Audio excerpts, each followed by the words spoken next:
The Holy Spirit must come down, and Africa must be saved. Thank you all. Good morning to everyone. We can pray. Heavenly Father, we want to thank you this morning. Thank you for the gift of life. Thank you for being with us throughout from the very beginning of the day, from the beginning of the workshop today. We want to thank you, Lord, for this workshop and the program that we are going through. We thank you for this alternative mining in Indaba.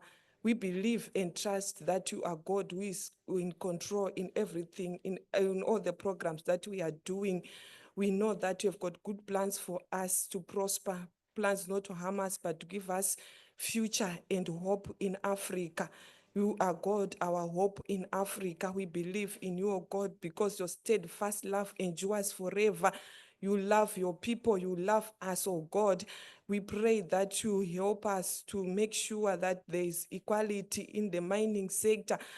We pray that you help us, God, to make sure that all these mining companies, they remember the harm that they are bringing to the mining communities, to the environment, to the lives of people. We pray that you help them to remind them what they are doing, the wrong they are doing, so that they can pay back to the communities. It's not by might nor by power, but by the Spirit of the living God. That's why we are here, because you are the owner of all these natural resources. They belong to you. They are God-given. We pray that you help us to, even our governments, to make sure that they distribute these resources to everyone in an equitable manner. Thank you, Lord, as we are discussing here as civil society organizations, community-based organizations, faith-based leaders, trade and traditional leaders. We pray that your Holy Spirit must come down and take control in whatever discussions, deliberations that we are doing, that they can bring hope to everyone. In Jesus' mighty name, we pray that may the grace of our Lord Jesus Christ, the fellowship of the Holy Spirit, and the love of God be with us all. In Jesus' mighty name, amen.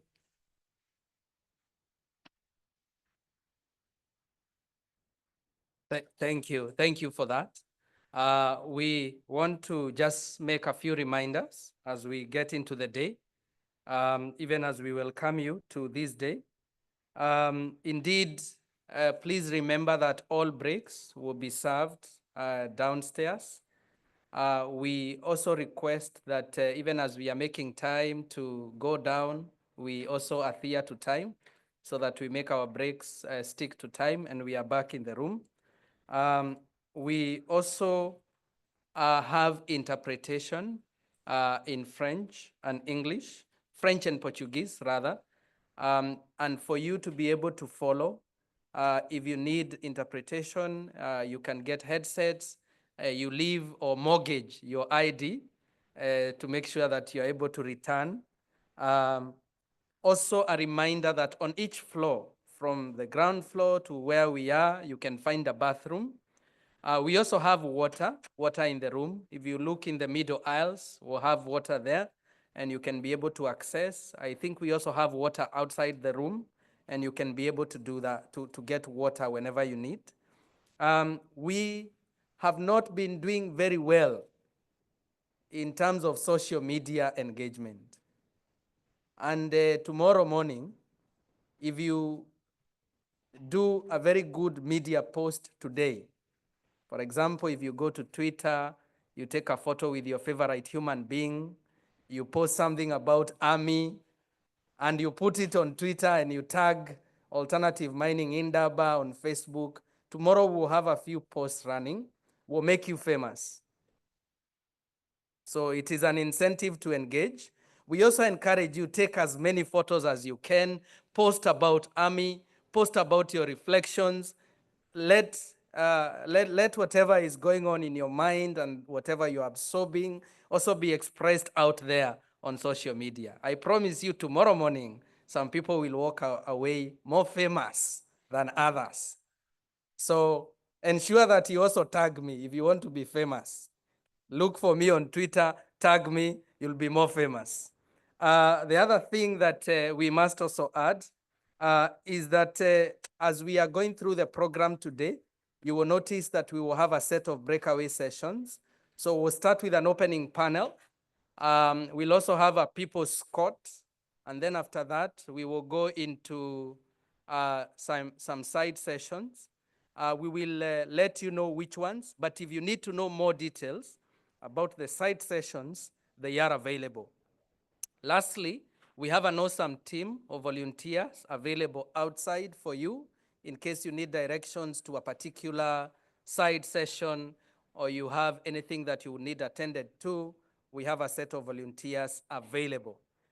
We want to go right in to the program today, and I want to invite to the podium my colleague, Gloria Majiga, who is going to be moderating the next session.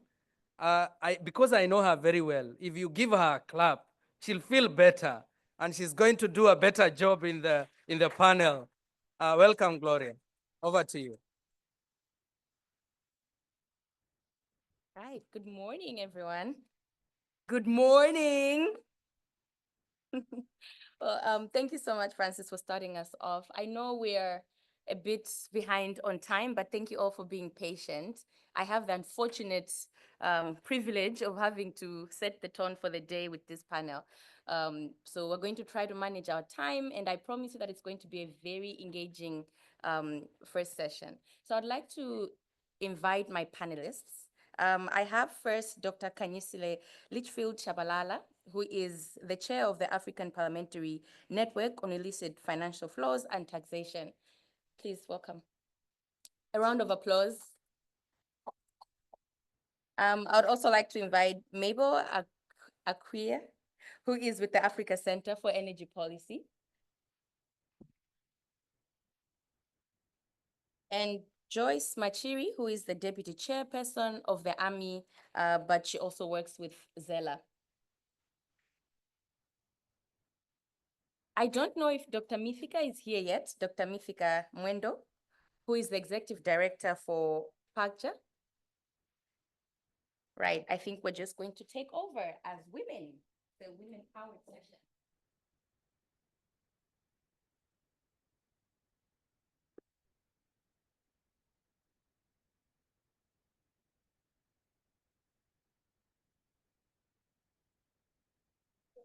Of the day. And we're saying we're going to be discussing whose future comes, and we're unpacking livelihood in the energy transition. Now, the last few Indabas, we have been talking about the energy transition, and clearly we are looking at the different facets of it. It's a very broad discussion. And in this one, I think yesterday we saw a discussion that said we want to understand the who in the transition. And so as we define who that demographic is, we also found that we could all identify in some way with that who in this discussion. And a crucial aspect of that demographic, defining that demographic, was understanding the livelihood aspect. The ability for people to be able to earn, to survive, and to thrive in the face of shifting energy landscapes. And my panel this morning is going to explore how we can ensure that that transition is just, inclusive, and beneficial to those that are most affected. We'll look at the role of fiscal policy, climate justice, and governance in shaping that fair transition. We'll see how parliamentarians can play a role and how we can think of strategies that center women, youth, and minority affected communities in decision making.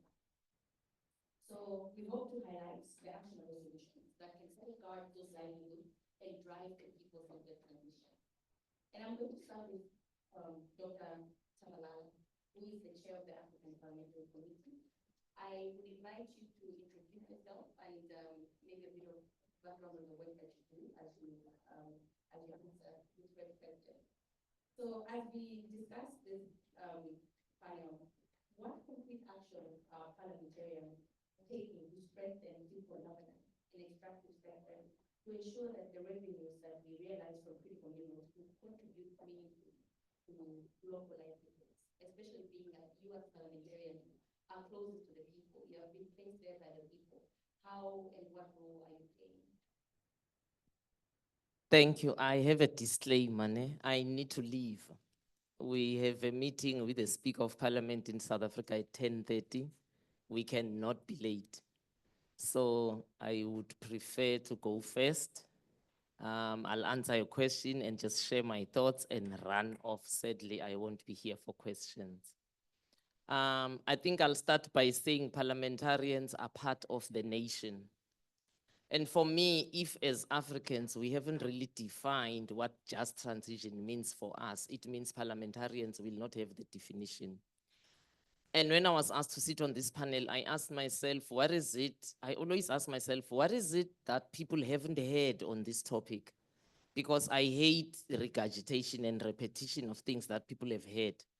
And I think the first thing that came to my mind was, who speaks Shona in the room and speaks it fluently? Thank you. What is just transition in Shona?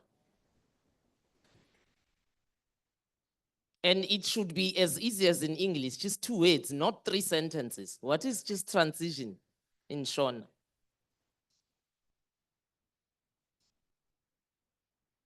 Thank you, Ma. See, you got stuck. What is just transition in Sotho? Who speaks Sotho, Tswana, Upedi, any of those languages? What is just transition? Thank you, I'm glad you're shaking your head. See, my dilemma as a social science student is that any concept is located within a language. A language is located within a culture.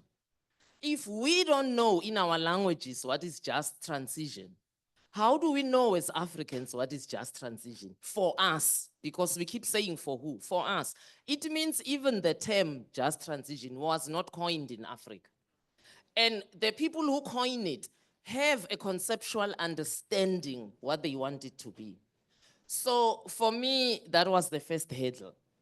And then my second hurdle was, okay, these alternative sources of power, whether it's marine, whether it's solar, whether it's wind, whether it's hydropower, I think there are 6 of them.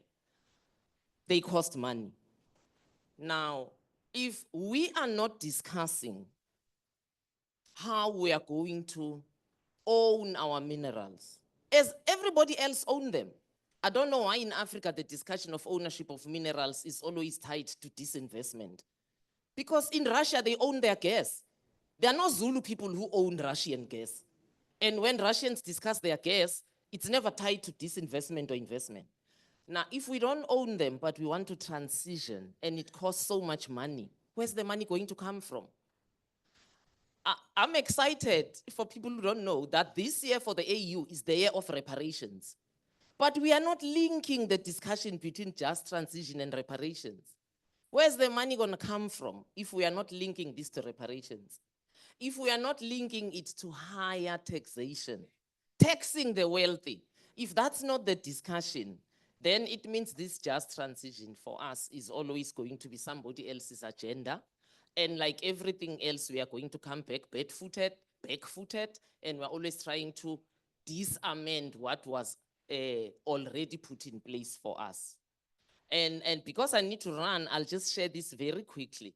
You know, again, when you say taxing the wealthy so that we get money in Africa that we desperately need for all of these expensive things, including just transition, people say, oh, you can't tax the wealthy because then people don't work hard, because then they say, why should I work hard just to be taxed? I was asked to talk about taxing the wealthy, I think year before last, and I thought, again, because I always try and say what have people not heard? And I thought, how am I gonna do this to counter that argument? I just went on Google and I said 100 top companies that made money through slavery. And I was just taking a chance, and guess what? Google gave me over 200. And then I thought, okay, which one am I picking? So I did this and I did this and I settled on a pen, and I got Lloyd's of London. I said, okay, not really directly relevant. And I got Chase Morgan America. I said, okay, not. And I did this, and who did I get? Heineken. I mean, the most drank beer in Africa. Why aren't they paying for just transition? They made money out of slavery.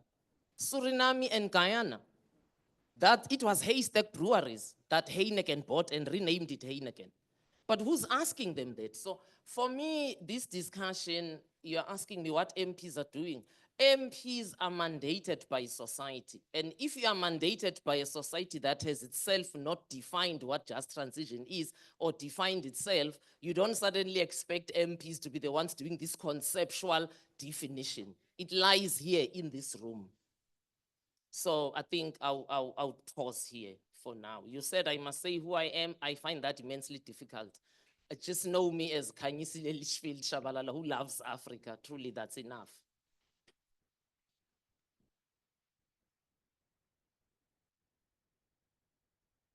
I don't know if one main question of what is towards our submission that we can take.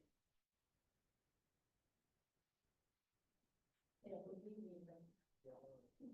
There's a lady in the back with this one comment.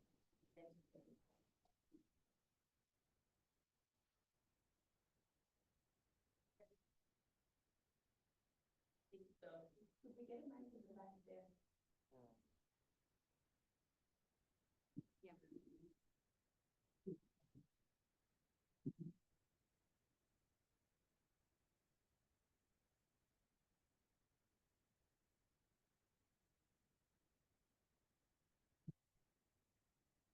My name is Alicia Siral. I'm a student at UCT's GSB, and I'm studying mining and activism. My question is, and I fully agree that as the people of a country, we have to define what the transition means for us. But what I'm not seeing is the mechanisms to enable us to come to consensus. Like we have the army, and this is like an African footprint, you know, but within different countries, we're not establishing the forums. So yes, we have to lead and give mandate to our MPs and our politicians and our governing bodies, but we're not creating the spaces for that to happen in a meaningful way that is beyond these almost niche collections of humans who are very passionate about this, but you know, beyond that in the general public, how do we create those forums so that we can define this in a meaningful way?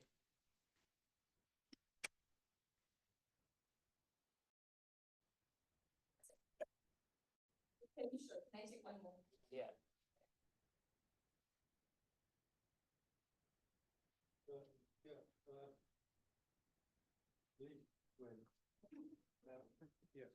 Comrade, thank you for your remarks, important as usual. I mean, we all know that we fight in a terrain that is not of our making. So it's not, probably not enough to say that we can't name it because, you know, they've named it. Because what they've done in critical raw materials, they have named minerals they want from us. So America keeps expanding. The last one, I think a year or so ago, they added copper, right? Then they've got probably 52. Europe has got 33. Africa is still looking to see what is strategic and critical for us, you know. So really the Africans have to know what they want, and then we need to put a price on that to see what we're going to be working with them on and what we're going to do battle for.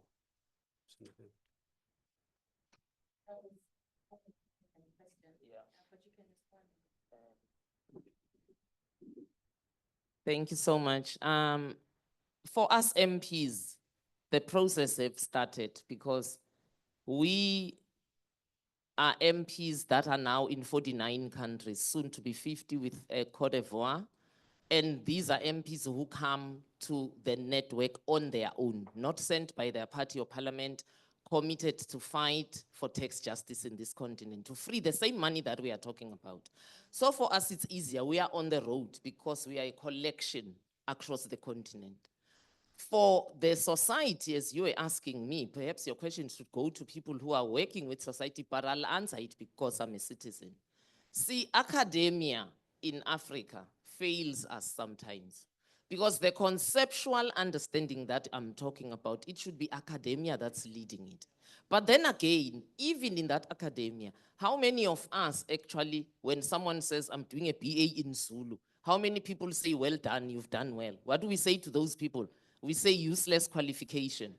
So if we don't encourage our languages to get on the map so we can decipher these things for ourselves, then we're doing a disservice. But for those who are English speaking amongst academia, you should already have started, because academia is what leads society in conceptual understanding and definition. But if academia is there to sing the praises of government, then we are getting, if academia exists to attract funding, because this funding thing is a real issue. CSO thinks they are the only ones. Even universities are doing the same, by the way. They shut up because they don't want to be put in the list that is defunded because they are too radical. So I would say you are actually nicely placed at UCT, you guys, to start leading the discussion. Nobody should mandate a citizen on anything that benefits society. You can start it because it is in your spirit, and UCT is well known for research. So start that societal unpacking of what this is. You have the funding so you can do it. And I think for CSOs, what my brother shared is a reality.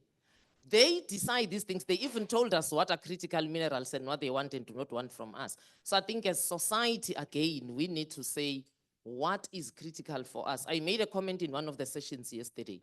Why as people are we allowing the continuation of the mining of gold? Gold is a luxury mineral, by the way. About 15% of gold is used in industrial purposes. And I'm told even that 15% can be replaced by other metals. But you have been convinced that no gold, no marriage, isn't it? People think the best gold I wear is the best marriage I have. So you are also part of facilitating it. You know, I always say it is funny how as people, we ask questions that sometimes the change should start with us. I mean, is it worth the piece of gold on your finger? That the gold that underpays the miners, the degradation. I mean, someone said we have how many gaping holes in South Africa? Over 2,000, something like that. Exactly. Exactly. Who benefited? We are just happy. They've made you to be happy to wear that small band of gold. 9 carat mostly is what we can even afford. We don't get to 18 and 24. So who should start the campaign to say we don't want gold to be mined? But will countries even agree? Because for some countries, that's what they rely on. Because we are now even stopping agriculture in favor of minerals. People want to be artisanal miners. They don't want to be in agriculture. So, my sister, the question you're asking, the answer is in you. Lead it.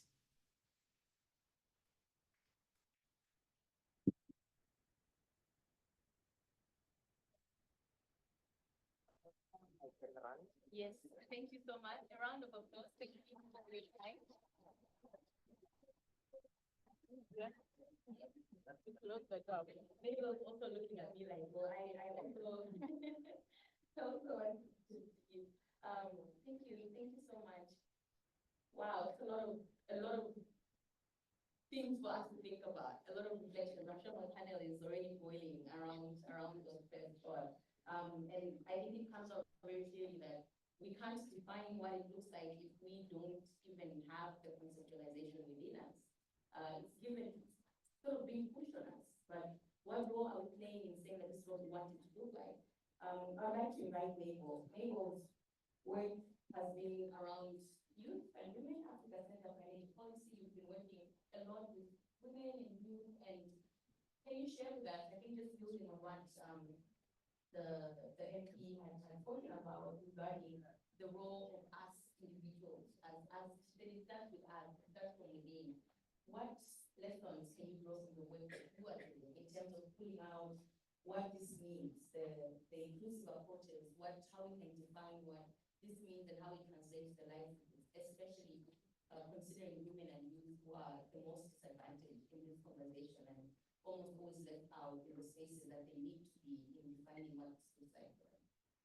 All right. Thank you very much, Gloria.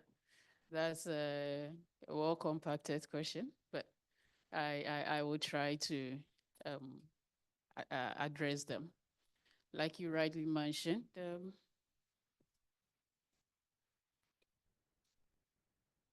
my name is Maybel Acquaye from the Africa Center for Energy Policy.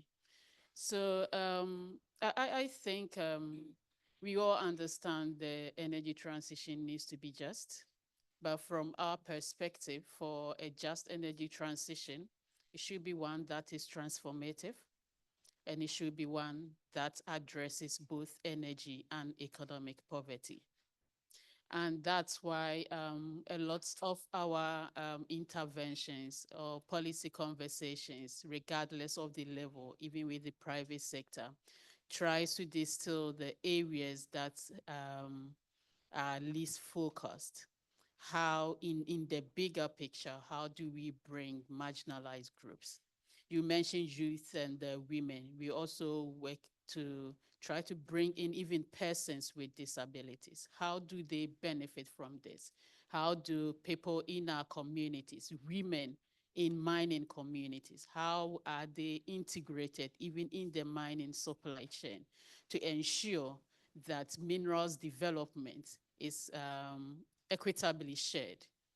All right. So it's good that the energy transition is focusing on building the low carbon economy, but there is the need to expand the conversation beyond emissions reduction, because the green economy or the transition economy, as has been known, is a pathway to economic prosperity, and others in the global north are taking advantage of it. We've gone beyond the debate of whether or not we are transitional, is a conspiracy theory or whatnot. The point is that people are taking advantage to ensure and build their economies. As African people, how do we leverage the opportunities that the transition gives to us? Because believe it or not, because of the transition, there are economic risks. There are economic losses. There are resource-rich countries, particularly those in the fossil space, are going to lose significant amount of revenues, and livelihoods are going to be lost. How do we position ourselves to rather look at the brighter side? That is the economic opportunities that this energy transition offers us, so that we create the enabling environment for our local businesses. We create that policy support for women-led businesses. We create that policy support for young green entrepreneurs to also identify and unlock these opportunities to thrive in their various endeavors.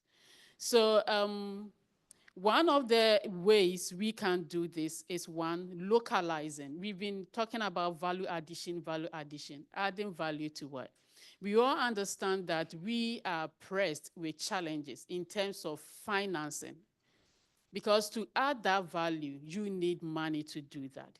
A study that we did, if you are looking at building an integrated value chain for solar PV value chain, to produce just 1 gigawatt of solar from mineral extraction to the production of solar cells and all that will require about $900 million. We are in this room. Tell me which country has that amount to invest without affecting other social sectors of the economy.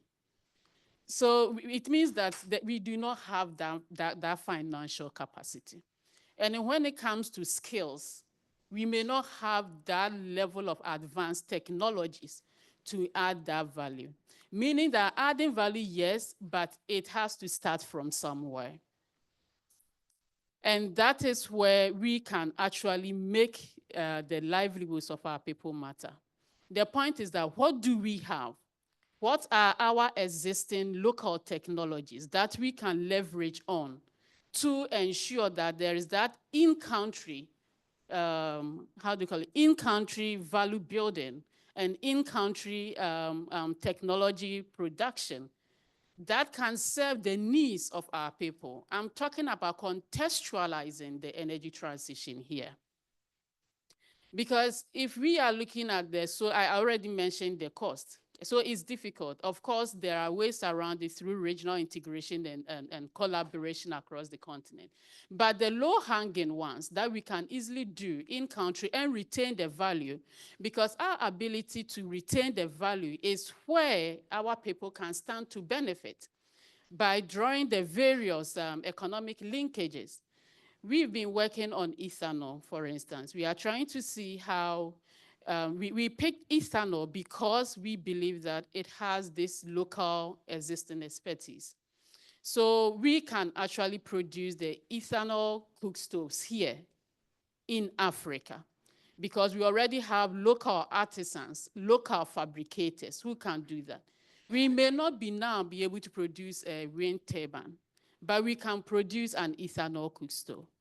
So why do we don't come up with policies that will support local artisans in the production or fabrication of an ethanol-based cook stove that our own people can use? In my country, and I'm sure the story is not different from other African economies, when you look at our carbon or greenhouse gas emissions, majority come from forestry and the wood fuel and all those things, not industrialization. Meaning that if we even want to accelerate our progress toward net zero, we should be trying to address the issues of clean cooking, right? Because once we are able to address that, we are about 50% through our low carbon journey, our net zero journey. So whilst meeting global imperatives, we are creating jobs here because we do not have to import the technology for clean cooking from outside. Then let the value be maintained outside. If we have our local artisans producing these technologies, the money stay here. We don't have to battle with Forex. If, again, we are training our local industry, we are supporting our local businesses in the production of the ethanol fuel. Currently, the ethanol fuel we have in our system, a lot of them, majority of are imported from Brazil. Kenya is lucky, they are doing well, but significant amount of them are from Brazil, meaning that we are creating jobs in Brazil, right? The job creation is retained in Brazil, is retained in the US. Meanwhile, we have local industries that are trying their best, but the issue of financing is impeding them. Taxation is impeding their businesses. And we have some of them closing down and also joining the import business. How do governments support them? We are collaborating with some technical universities to assess feedstock cultivation. How do we produce an efficient ethanol that is able to burn as effective as charcoal or wood fuel to migrate our local economy from depending on dirty biomass to clean cooking? Because when we are talking about energy trends, a lot of the conversation is on fossil fuels. But our rural communities, they are not using LPG.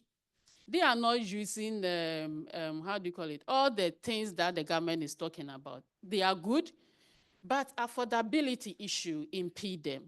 So if we maintain the conversation at that level, we will migrate and realize that a lot of our rural folks have been left behind. And if we want to do a radical shift, that everybody must move to, say, LPG or electricity, which they cannot afford, we should bear in mind that the charcoal and the wood fuel value chain is dominated by women. So that comes back to the livelihood issue. For them, wood fuel and charcoal is not just an energy access issue. It's a livelihood matter. So saying the person should migrate is migrating and eat what? Which money do I use to buy the food to cook on your LPG stove or your electric cook stove? So there should be a replacement. And we believe that the ethanol diagnosis, using the ethanol approach or any other localized approach is offer alternative in terms of it will help people to ensure a just energy transition to clean cooking, leaving no one behind, our rural folks behind. And at the same time, find a way to integrate these women and youth who dominate the charcoal and wood fuel value chain into the ethanol value chain.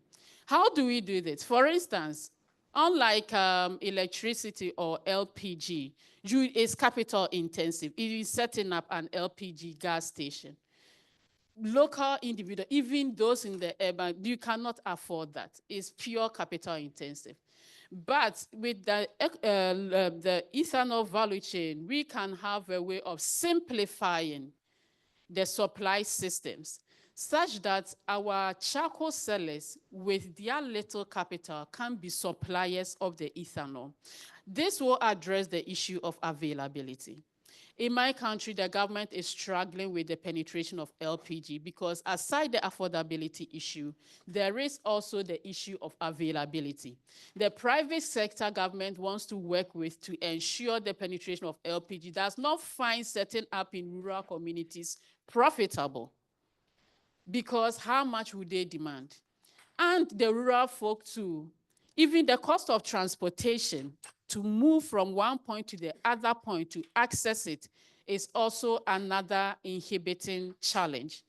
So we believe that if we want to have a just transition, it should be one that is localized, adopting local technologies, one that offer alternatives and affordable one to be precise.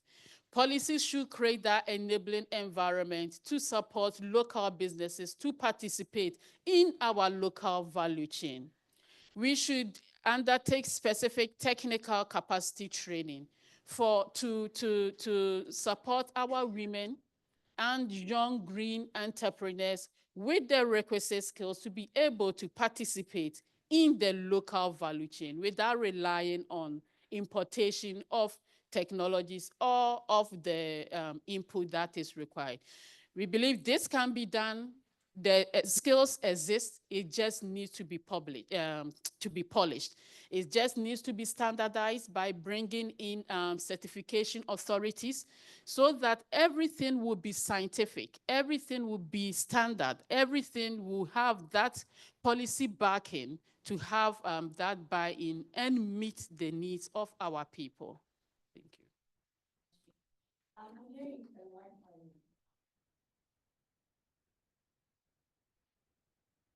something a lot of people on the need for us to do what we have available and maximize. I think the discussion around the transition to some extent for Africa has been the question of the fact that we don't have access. How are we transitioning if people coming from a place where you don't have access to begin with? So is it really a transition, or are we finally now moving into the space? So I want to come back to you on that, maybe you can think about this. I know you're also running a program training, and I think that that's an essential aspect of getting the youth to understand or even define what it looks like for Africa as the energy transition happens.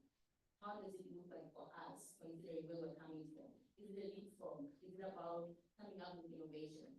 And if that is the case, if we're building these skills, if we're building these new pathways for us, how do you mobilize the resources for that right now? And consider the global dynamics right now, what's happening. There's a lot of things happening, and we're talking about how much would be needed for us to even think about investing in some of these technologies. How do we work towards that? And I'll give you some time to think about that. I was not straight for now. So Joyce, I mean, obviously, you know, there's also going to be a lot of involvement of my communities as we look at the transition of minerals. Please tell us a little bit about Zimbabwe and the role that Zimbabwe is playing in terms of the transition, and also how we see that mining affected communities can be more meaningfully engaged as we look into supporting the transition, whether it's in terms of national, but also at regional and global level. What is happening in Zimbabwe? How are you working with communities to get them more involved to make sure that their livelihoods are protected?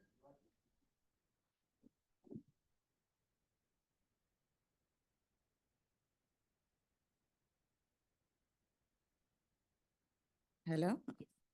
All right. Thank you, Gloria. And hello, everyone. My name is Joyce Machiri. I'm with the Zimbabwe Environmental Law Association, which is an organization that mainly advocates good governance and management of natural resources. And today we are here talking about the mining sector, which is one of the main programs that also the Zimbabwe Environmental Law Association works on. And in doing this, I think you asked the issue to do with the critical minerals in Zimbabwe and what is happening. I think Zimbabwe has a number of some of these critical minerals that are being talked about. And mainly in question is the lithium that we have in the country that has actually been not discovered, but it has long been mined. And now a number of investors are coming through. I think over the years, we've been having Bikita Minerals mining for a number of years, and now we have new companies coming on board. We heard yesterday about the PLZ that was talked about, and a number of them coming in, and mainly also being Chinese investments. So as an organization, we are mainly working to actually help the communities, which has been the work that we've been doing before with the other minerals, which I would also want to say, I think the challenges and the problems that we are talking about are not new. They are still the same from the other minerals that we've been, that are still being mined, that have been mined before, the likes of the gold, the diamond, platinum, and the others. So what we realize is that the challenges are not new, the tactics are not new, they are just the same. It's just that we have this new wave that is coming with, which is just talking about the just energy transition. And I think I'll just talk about a personal story of myself with regards to issues of communities. I think I'm focusing more on communities. I grew up with my granny, and 82 years, she never knew about mining. She just had been having some sounds coming in from, the granite mining. She stays in Mutoko where there's granite mining. And I would ask her, what are these sounds? And she would just say, I don't know, these are just the quarry people. I don't know what they are doing. And I would try to get more information from her, but she could not give me because she didn't understand mining at 82 years of age. And here we are now. Myself, I only got to know more about mining when I started working for ZELA 12 years ago. And which is also a challenge that I would see, and which we are also trying to address as ZELA and other civil society organizations to really help the communities understand about mining before we even talk about the issues to do with critical minerals, the just energy transition. So for me, it's first more on giving knowledge to the communities to understand what really is mining before we even talk about the critical minerals. And I think one thing that would help the communities really understand what mining is, because for them now, they know mining is the one that has caused the roads to have the degradation of the roads. They just know it is mining that has caused me to lose my livelihoods in terms of the cows, where they are just, drowning in the deep pits that are being opened by the mining companies. It is the mining that has displaced me from the land that I've been mining on. So I think for us to really change the narrative and help the communities, it starts with the government and the policymakers, where they really need to embed the issues to do with the deals that are coming in. What do they entail? And for me, I think it would be better to just tell them, you want to get the lithium maybe in Zimbabwe. So lithium is being mined, let's say in Mutoko. For you to get this lithium, our contract would say, first transform. Let's transition the community in Mutoko. Let's see you improving the infrastructure. Let's see you bringing in the clean energy that you're talking about before you take it outside. And then the contract would say, after we meet all this, then we'll have to see the lithium going outside Zimbabwe. So for me, that's how we can actually help the communities to understand what mining is, so that at least they'll be able to point out to say, you see this solar farm that we are using in this community, it was actually brought through the lithium that is being extracted. And you see that most of the solar farms that the mining companies are actually, constructing within the mining communities are just to benefit their own mining operations and not translating to the community. So let's have these solar farms for the community, not for the company. So I think the issue to do with communities meaningfully participating actually stems from the issue to do with the laws and regulations that are being put by the government. So we need to reform these laws so that they work for us. I think in our case for Zimbabwe, we are using a very old archaic law of the Mines and Minerals Act that has been used way before we gained independence. And you find that it was mainly favoring the people who were mainly extracting and also who had colonized Zimbabwe. But now we have the change in leadership, but the policy has not yet changed. So it's still the same. It's just the hands that has changed, but the policy is still the same. So let the policies actually be able to promote issues to do with how communities can actually clearly benefit, including issues of free, prior, informed consent and the like within the policies. And I think one thing that we've been working also as an organization, and what I would recommend for communities to actually meaningfully participate within the discourse that we are talking about, is the issue to do with transparent and inclusive consultation processes. You see that consultation processes are said to be done, and we have a number of cases where this has actually been happening in Zimbabwe, where actually one person is consulted. The companies come through and they consult maybe the chief or one person within the community, and they say they have done consultations. But these are not really transparent and inclusive. So why don't we put in place measures where actually everyone in the community really understand? And I think she has been talking about translating some of these documents that come through the community. Some of them, they do not even understand what is being entailed. Even if you are to say the contract has to go out, they don't understand what is in that contract. So why don't we have them put in local languages? We have the environmental impact assessments. It's just a very huge document, which even myself, I can't even really articulate. So why can't we have this simplified and put in local languages so that the communities will be able to understand? I'll also give an example at some point.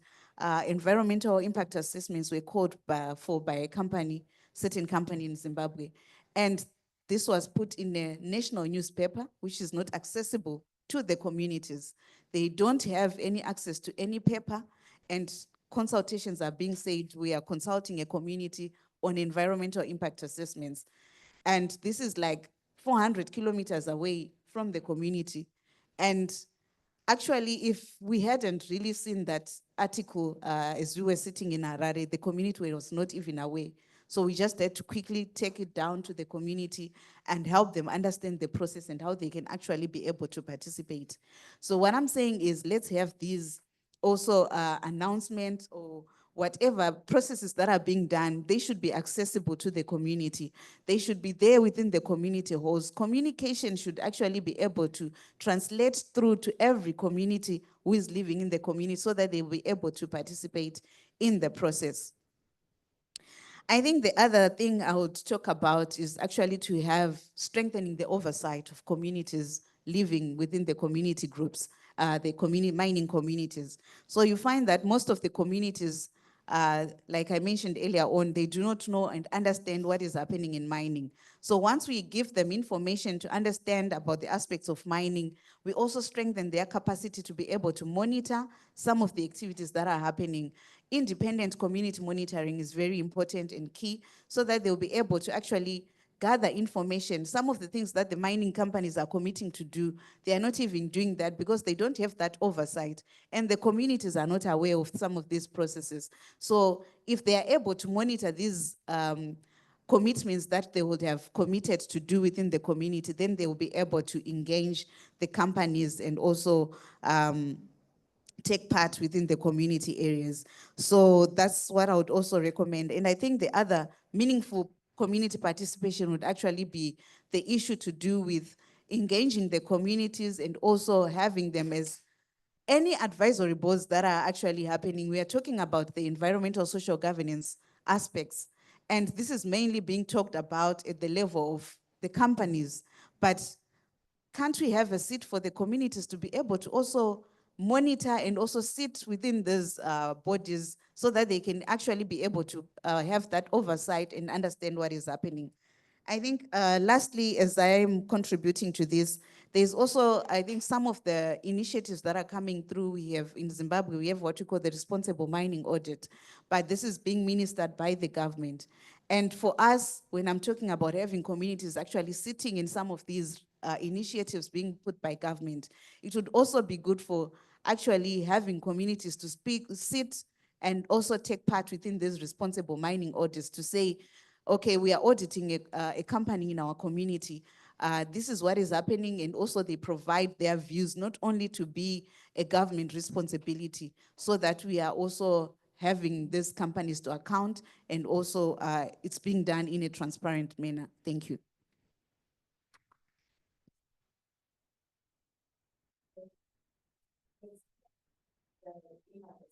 Just reminded me of my experience that we had in Malawi as well. So a lot of companies, because they take advantage of the fact that communities do not have the knowledge, they would use some of the actions that are required from them by law in the environmental social management plans and pass them off as corporate social responsibility.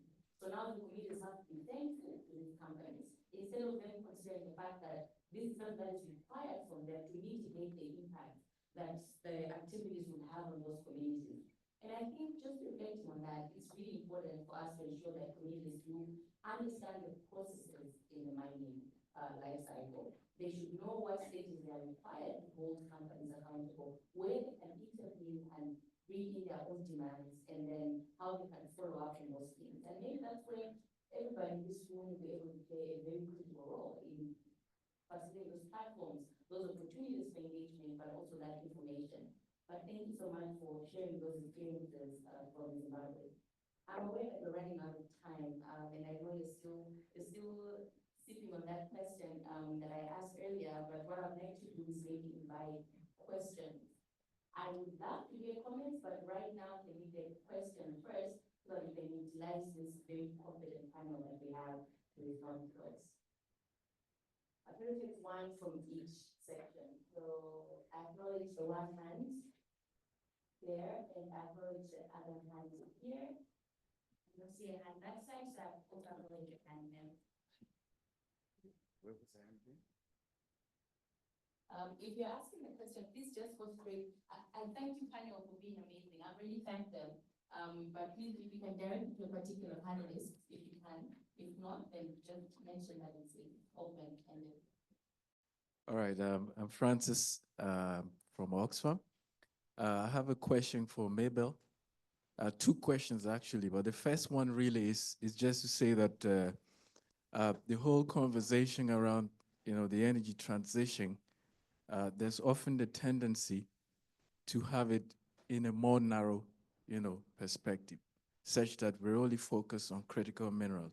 So I'm really excited that, you brought up the other aspect of it, because it's quite a wider issue to discuss. Now, I just wanted to hear your comment around the conflict between the feedstock that is coming, for instance, from the agricultural sector, as opposed to the food security priorities that we have, such that you have many people saying, look, if we have to really develop and strengthen an ethanol industry, oftentimes there is the risk that you are putting our food security at risk, right? Because, for instance, you're using feedstock, say, from maize or whatever, when you have a lot of people who are struggling to eat. So I just wanted to hear your comments on that, on how we're able to really balance,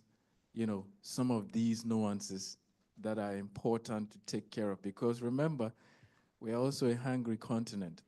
So we need to be able to see how to balance that. So just to hear your comment on that. The second thing is the point that was raised about a policy enabling space. I think it's a really crucial one. But just also to hear, if we were looking at the role that the continental institutions, who are crucial for creating that blueprint or pathway for us to thrive in respect of the energy transition. Take, for instance, the AMDC.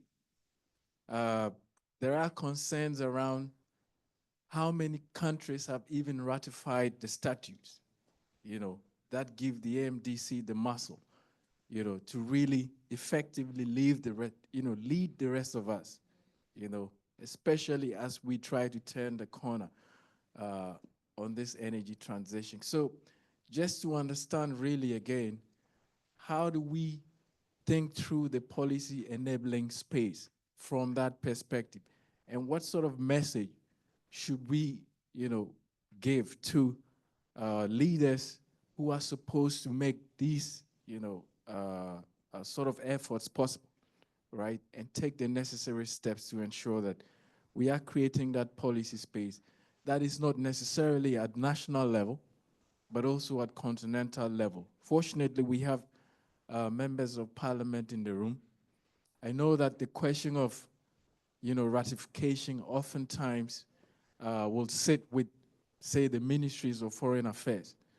But then as well, members of parliament have a role to play. So just to understand within this whole ecosystem, how do we push that agenda to back, a continental push for that enabling policy space for ethanol integration, as it were, but also much more generally on the energy transition. Yep.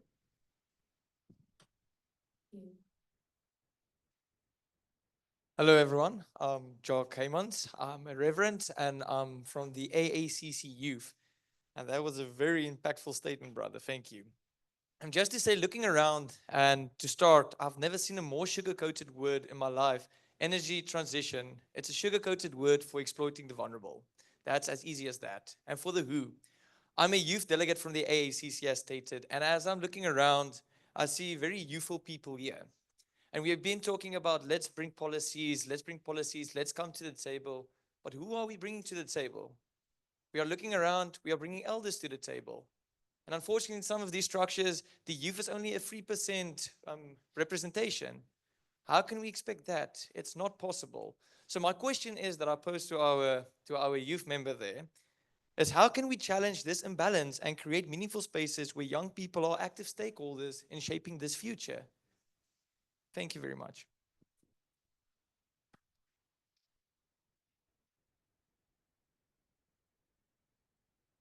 He asked a question. I won't repeat it.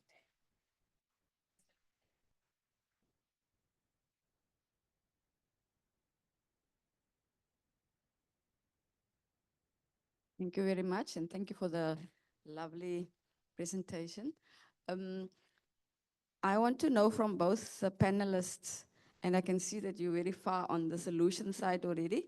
In South Africa, and I'm sure elsewhere as well, we have this Just Energy Transition Fund. And I attended one of the meetings and they say, we made it so easy for you to apply. You just do your contact details and then you upload your business plan. And then I could already see that rural women are not going to benefit because they need to go and struggle with doing a business plan. And that's not their core business if they want to feed their families. And so I would like to know what process have you put in place in order to make sure that rural women are in the conversation powerfully. We are setting up some conversations now ourselves to make sure that they pause and create an enabling environment instead of making it so difficult. So what can we learn from you in order to expedite that process? Because apparently there are fundings that can match with donors, but of course, only those who have studied MBA and those who are already entrepreneurs and have suits and ties, they will benefit. And they focus on electricity cars, which means, and a lot of the women, they can't even drive a car. So the priorities are very skewed in favor of the elite. What can we learn from you? Thank you.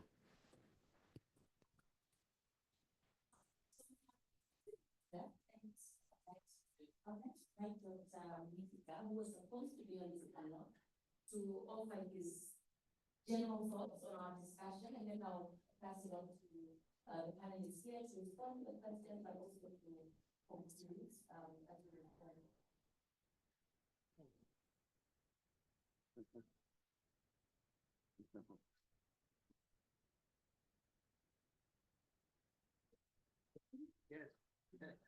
Sorry. Yeah.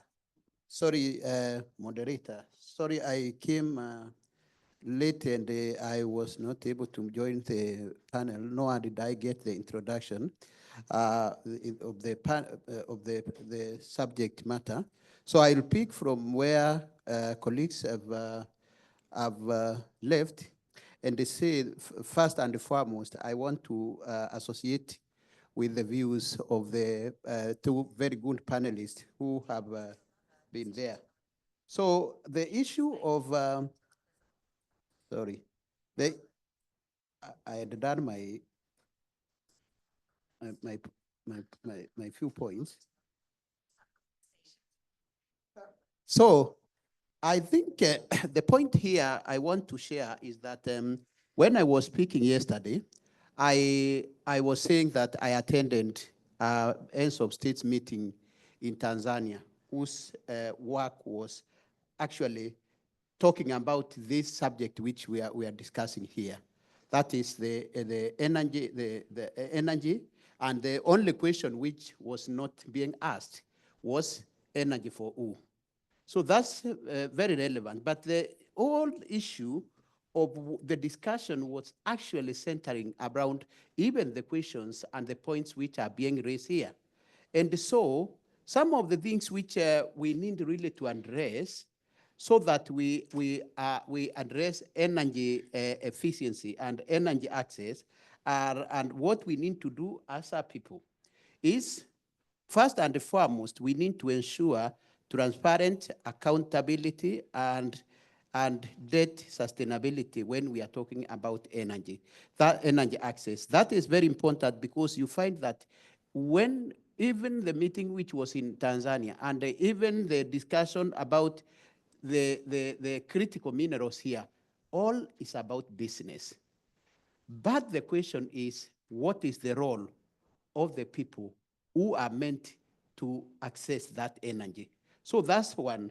Number two is about leveraging the critical minerals technology. That is leveraging African critical minerals for value addition. We are talking about critical minerals to drive the energy technologies, to drive energy access technology, to drive renewable energy, to drive solar power. And so how then are we going to ensure that we do that? Thirdly is to adopt decentralized community-centered, people-owned energy solutions. I think that has been exhausted, and I agree with that. And of course, the most important thing, placing communities at the heart of energy access and committing renewable energy and youth employment is very important. So those are very key points which have not been on there, but also addressing the tariffs. The tariffs are very important because that is what makes energy expensive. The governments in the north do that, but are we going to do that? And is there a possibility of doing that, bearing in mind that the discussions which we see in Africa, including here, is about business. Business is about profit. It's not about people against profit. It's about profit. So how are we going to ensure then that we ensure that energy access is as cheap as possible? Remember, it is not only about the transmission lines. It is about reaching. I come from a village where the whole community, I think it's about 10 people, including myself, who is a bit privileged, who asked the poles, you can find a pole in a heart of a person, an household, but they will not afford to install energy. Those are the images we see in the villages. How are we going to ensure that the access is genuinely achieved? And how do we ensure that energy access is more a right than driven by market forces? Thank you.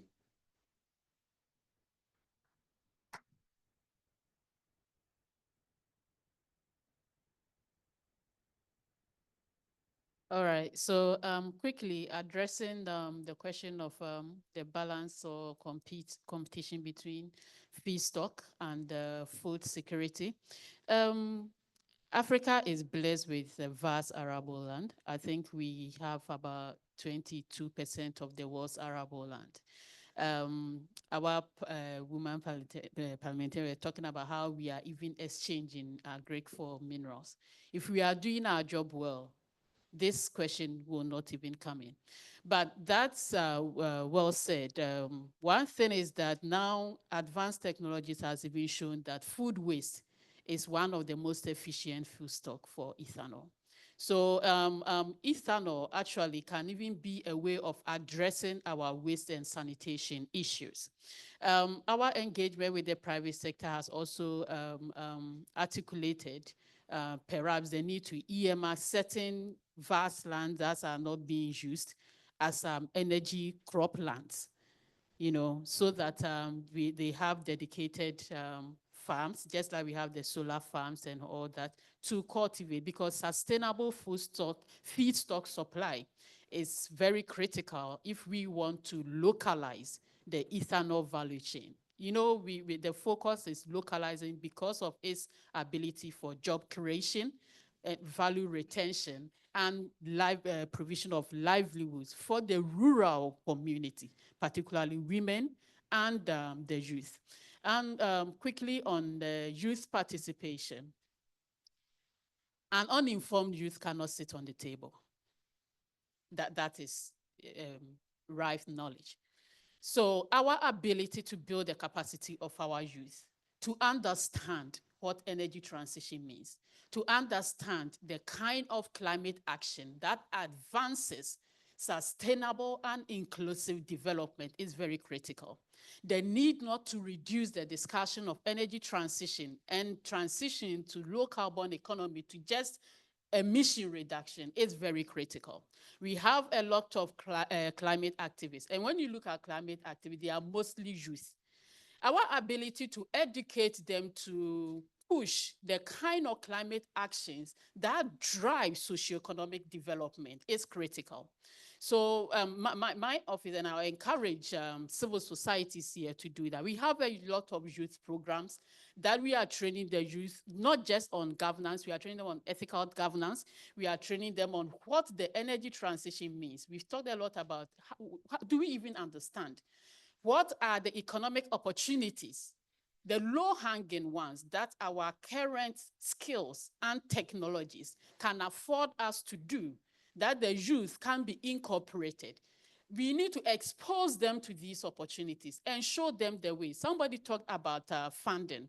How do we create the enabling and unlocking the opportunities? Is it blended funding? Is it exposing them to the mechanism of crowdfunding? Is it exposing them to revenue sharing modeling? Because no bank will give you that loan as a startup, no matter how green and all the ESG principles you articulate.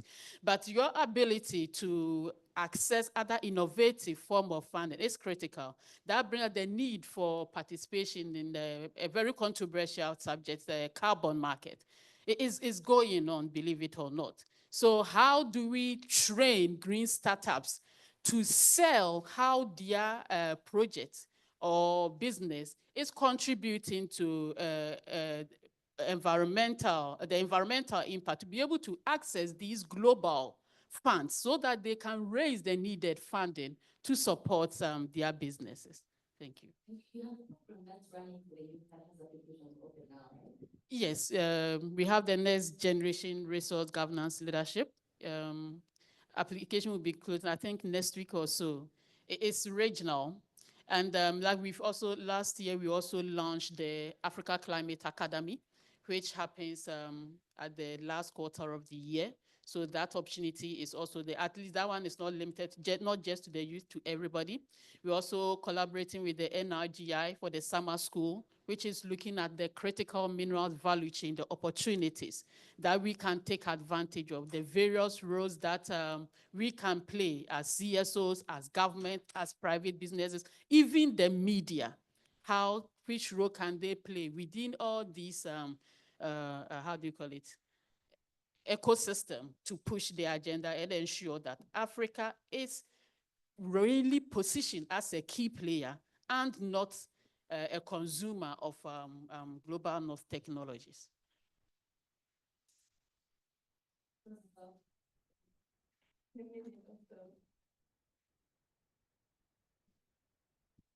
Thank you. Yeah, I understand we are tight on time. So I'll just say, I think in response to her question about the Energy Transition Fund, for me, the recommendation is, and what I think would work is, it is for the community. So let it be developed by the community, not to let the community be the end user. Because the challenge that we are having is we are letting the communities participate in a passive manner or just either being informed, but I think let's empower the communities to actually say this is the development we need, and they come up with the community development agreements, which is actually starting from the community, not starting from the national level or the regional level, and then let them manage their own funds and everything, because it has to work for them. So I think let's recognize the communities as actually key stakeholders and not just passive recipients of the mining impacts. Thank you. Please join me in clapping for my wonderful comments.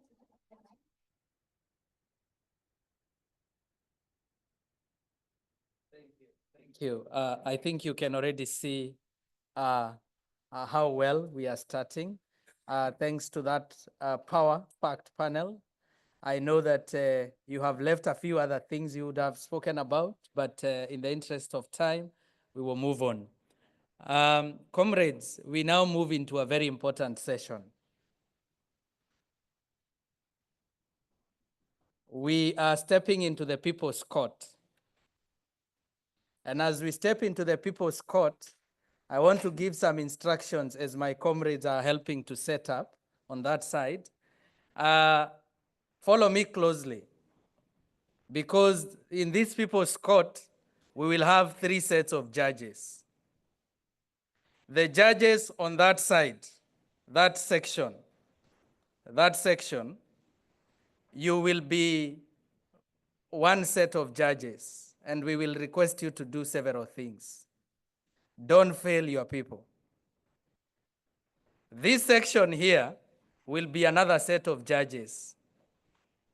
Please, don't fail your people. The people to my right, you are very lucky I'm close to you.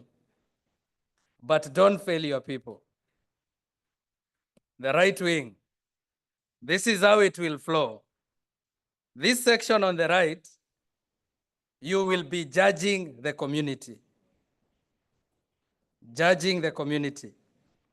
Number 1, and somebody should help you to write, because we don't want you to fail your community. Please check on how they are going to articulate their issues to the court and make recommendations on how better they could have articulated the issues. Remember, in court, you don't waste time talking about the weather and the other things. Go straight to the point, how to articulate issues. But you must also help them to do the second thing, because the corporates and the government are going to be on that side. Please help them to listen to the arguments of the government and the corporates and give them ideas on how they could have better counter those arguments. Don't tell us long stories about the weather and other things. Straight to the point. So on this side, we have the community. Are we following? On this side, we have the? Good. The community is a little bit more energized. It has more energy. Yeah, they don't have many rules. Eh? This side, we have the? Yeah, something like that. In the middle here, we will have the government.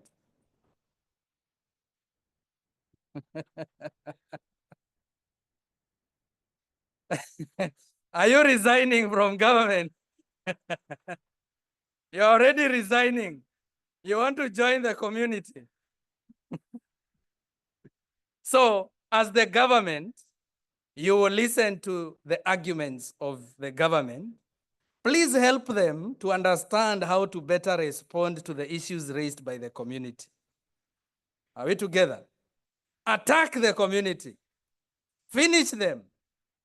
Step on their necks. Ensure they will not come back to these people's court again unprepared. Are we together? Is the government ready?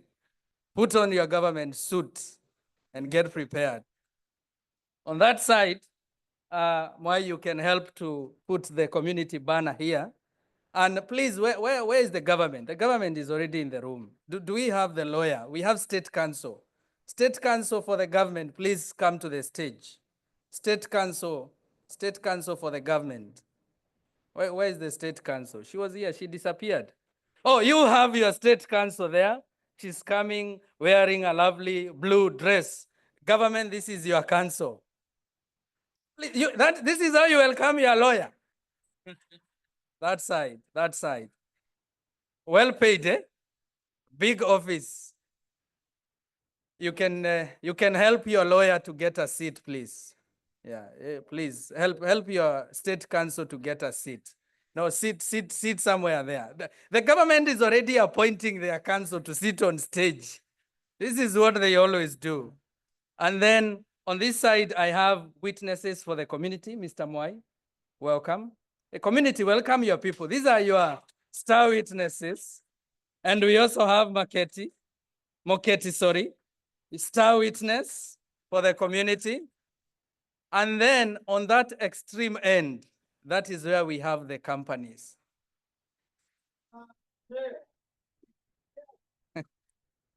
And you are not just a company, you are a multinational company.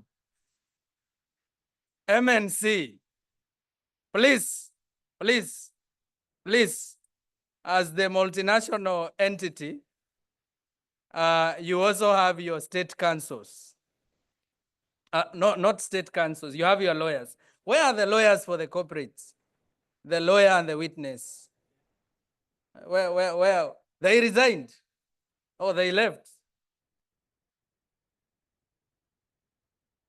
Oh, there is your lawyer. There is your lawyer. Where is your witness? Where is your witness? And there is your witness. Please, I know they are between the government lawyer and the corporate lawyer. Who is better paid? The corporate, eh? Please get them seats. You have a very simple brief. They are going to be presenting their evidence and attacking the community. And for you, the judges, because we have a 3 set of judges. For the corporates, please criticize the case presented by the community. And we will appoint one person to represent each section and speak about the questions that I have posed for you. So the corporates criticize the case against the community as well. And now the People's Court session has started. People are asking my role. Of course, I identify with the communities. So I'm going to be the lawyer. I'm going to be your lawyer. I'm going to be your lawyer. And as your lawyer, now those ones, they can arrange how they are going to do it. But as your lawyer, I'm going to be presenting your witnesses. I'm going to be walking them through some evidence that they have prepared. And I know that you will support them along the way. Listen to how they articulate the issues and help them to prepare better for the next People's Court session tomorrow, okay? The session has started now.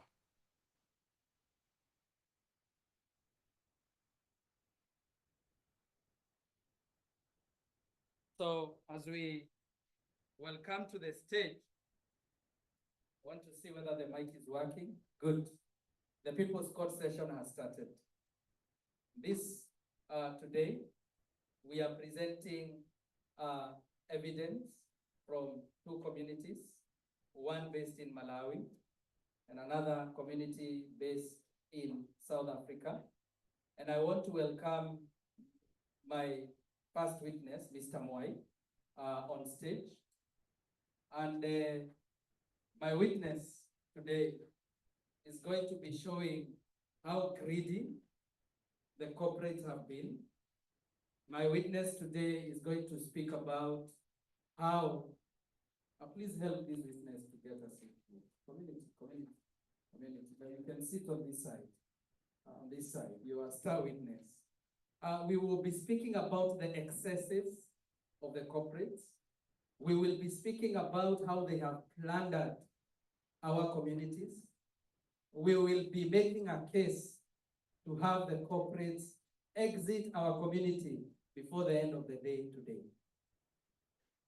We will also be showing that the government has been complicit in all this. We will also be showing that the government has been, rather than side with the community, has been siding with the corporates. And over to you, my witness. Please introduce yourself. Thank you, Court. This is Mwai from Malawi, Karonga, one of the mining communities that has been plundered, destroyed by these corporates. It was in 2015 when, as a village in Karonga, we saw a lot of people coming into our community. Every day we saw trucks of people. We didn't know what was happening. All we did was to watch, So we started seeing them digging. And then we had to ask questions. What's happening? So we went to the government. We tried to talk to these big people, but they could not answer us. So we had to go to government, Karonga District Council, to ask, what's going on? And they could not give us any answers. After a month or so, we saw government and some big people coming up to our area, and they told us to vacate the land, that there is a mining project coming into our space. We were told to move. We didn't even know where to go. Sadly, we were only given $150 as compensation for our land. $150. So we had to move. That money was not even enough to construct a house. Personally, I had to sell my two cattle to construct my next house. Now I don't have cattle, I don't have a home. I lost 4 acres of farmland that I had. Right now I'm sitting at a land which is just half an acre. I was able to produce about 150 bags. Now I can only produce 5 bags. I can't even feed my family. What is worse, when we were moved, the company came in and they started mining. We started getting sick. We don't know where the sickness came from. We have been a very healthy community for a long time. But we started coughing, and deaths became an everyday story in our community. The hospitals could not even help us. We have a very small hospital in our district. They don't have equipment. They couldn't even diagnose what's going on with us. After some time, we started seeing the water changing color. You can see this water. Is this water safe to drink? So the water changed color. And we feel it's the effects of this mining that has destroyed our water. We requested government to do tests on the water. The company said they are going to do some environmental tests on our water and the air, but that the report will only be sent to government and not us as a community. We have been waiting and waiting. Up to now, nothing has been done. Our water is right now, we can't even take water from this borehole. We have to walk 4 kilometers to a river to get some water. As a community, we have been destroyed. We don't have farming land. We can't send our kids to school. But what we see, and when the government came, they said, no, these cooperatives are going to employ you. I was lucky. In my previous village, I was a chief. I lost my chiefdom. I'm just an ordinary person right now. Because where I've moved, I have to be under someone else. And I was lucky to get employed in the mine. The sad part is every top position in the mine was taken up by people from outside countries. I was a laborer, and where I was loading the ore, the mining was doing uranium mining and also coal mining. So we were physically carrying the ore onto loading bays every day, and we had no protective gear. We were using our own bare hands. We had no masks, and as one of the workers, I got a heavy injury 10 years ago, where now I can no longer use my hand. The company has not even compensated me. I was able to farm on my own. Now I cannot farm anymore. I've lost my ability to work and feed for my family. So we are saying, as the community in Karonga, that we do not want this company to stay here. We want our land back. We want our lives back. You know, the cost of living. These guys have come with huge monies. The monies that are not even benefiting us. The cost of living in our district has gone up times 10. We can't even afford to rent houses. We can't afford to buy bread because they have created demand which has increased the cost of living. And these guys have come here and they are sleeping with our women. HIV prevalence rate is very high in our district right now. You know, our teenage pregnancies have risen. Our community is completely destroyed. So as a community, we are saying our government has failed us. We reported to the government, they have not responded. And what we heard is that when the government went to the mine, they were given money by the company to keep quiet. Now we see the government is driving VXs. We know it's a mining company that has given them. So as a community, we present our case. We need compensation. Our lives are no longer the same, and we do not want this company in our land. We want to be compensated. We want better treatment. We want better conditions. They came with a lot of promise. They haven't built even a single school. They have destroyed our roads, our water, our trees. And then comes the question, energy transition for who? Is it benefiting us? And for us, we say it is not, and we do not need it. Thank you.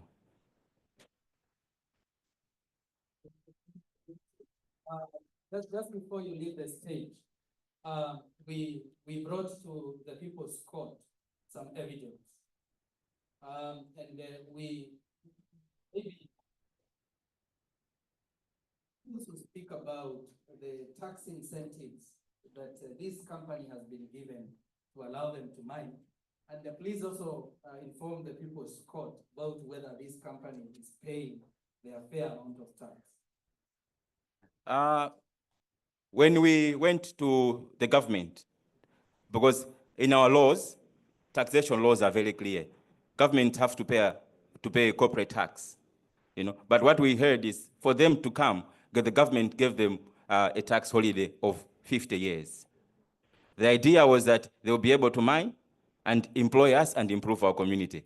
So, and what we are saying is it fair that such a company, what we have heard is that this company makes about $1 billion a year, but they are not paying tax, you know. We have seen the GDP of our country improve, but annual revenue for government is the same. The government is failing to provide services for its people. So we are not for tax holidays. We want companies to pay their fair share of taxes, you know. Thank you very much. So as part of the evidence, we brought to the People's Court a short video, and we are going to request the court to follow for just 2 seconds, 2 minutes. This is a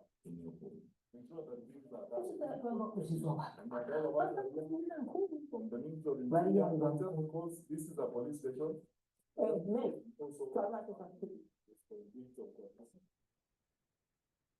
There's another audio playing in the background.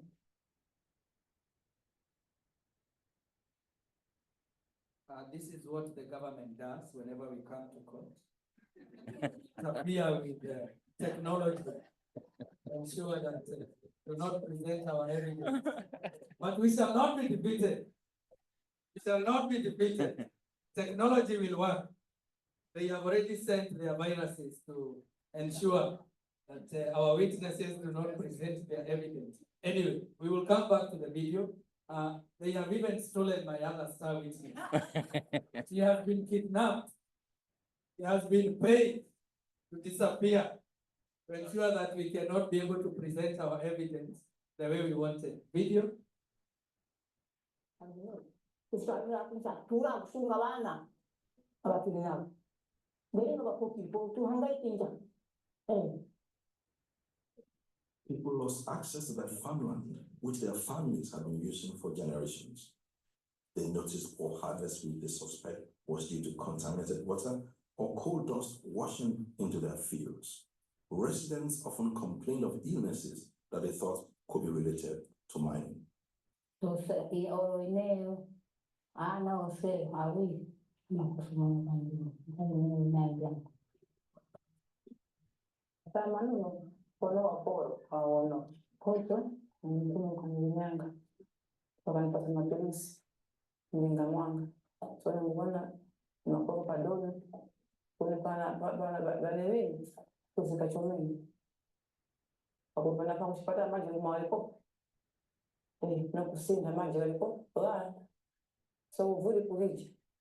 Mining can contaminate water and soil with toxins like arsenic, lead, or uranium. But there is no way for people to know if they are affected, simply because the health facilities in Karunga are not equipped to diagnose their symptoms.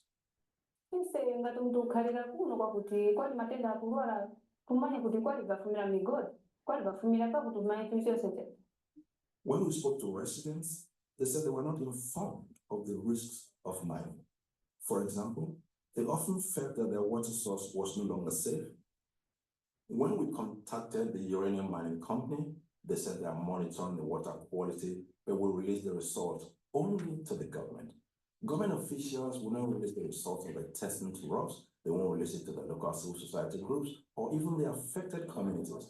The two coal companies did not even respond to our questions. It's the government itself that is sitting on these results.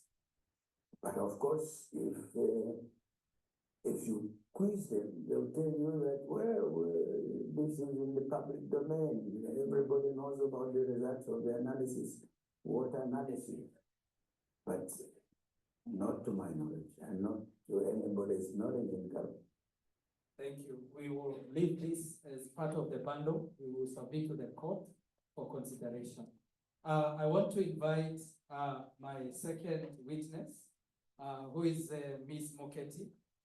Ms. Moketi, please introduce yourself to the People's Court for a split second. Okay, thank you so much. I'm Moketi Kora from Mokopane in Limpopo Province. I'm a community member. Thank you. Please tell us the story of your village and what the government and the corporates working together have been doing. Okay, thank you so much for the court for allowing us to present our complaint. And we have already submitted our written complaint before the court. However, for now, in the interest of time, would like to give it a summary of that. In 2023, the company Venmeg resurfaced to our community around, that was in June. Actually, when they came to inform us that they were granted a mining license. And to our knowledge, that company has been there from 2010. So now they are coming back, was that they've now renewed their license. So to us as communities, it didn't sit well with us because when they went to renew their license, they didn't make any public participation. So they only came back after they were granted a mining license, and of which in law, they should have conducted a public participation prior their application, and of which we successfully made an appeal to that. That was in June on that same year, 2023, and of which right now, the Department of Mineral Resources has actually said on top of that appeal, they haven't entertained it as yet.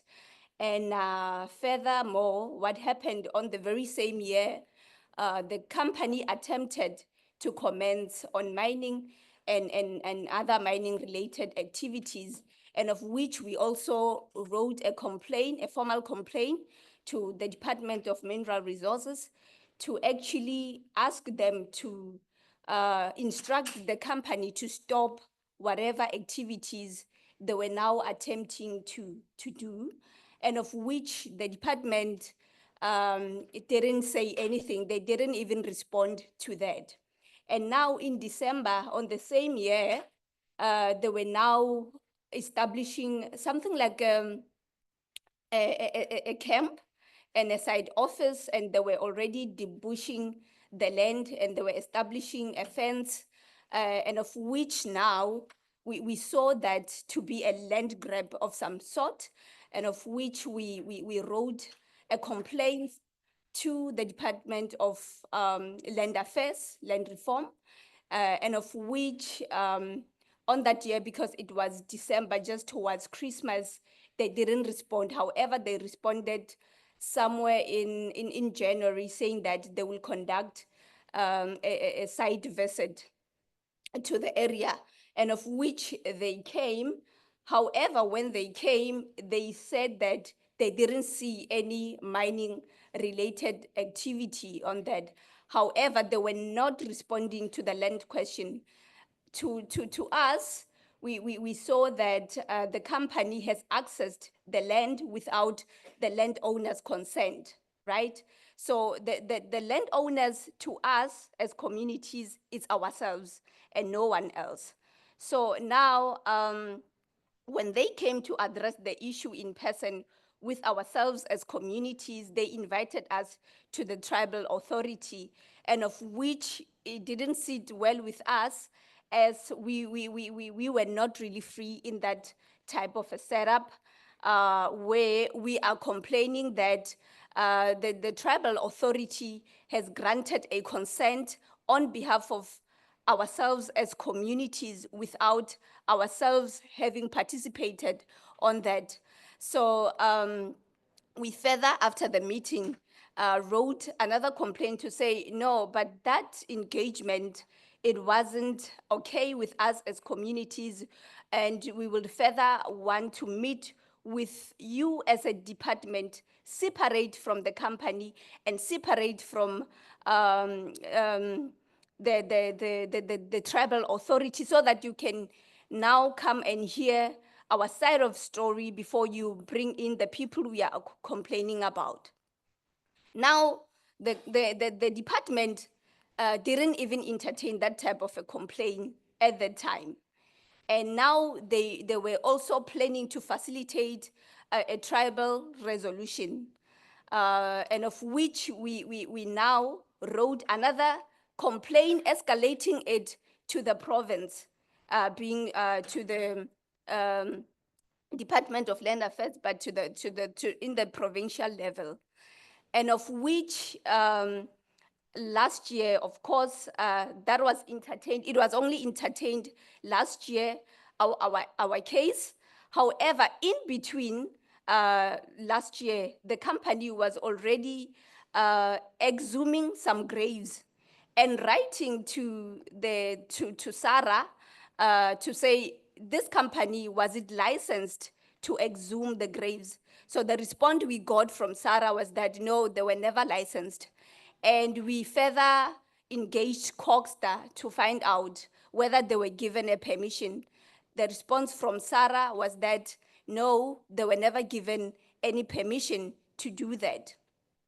And what we also learned, it was that the company was already, has already applied for rezoning, and of which in law, they are not supposed to apply for rezoning. The only people who can apply for that is ourselves as communities, because we are the landowners, right?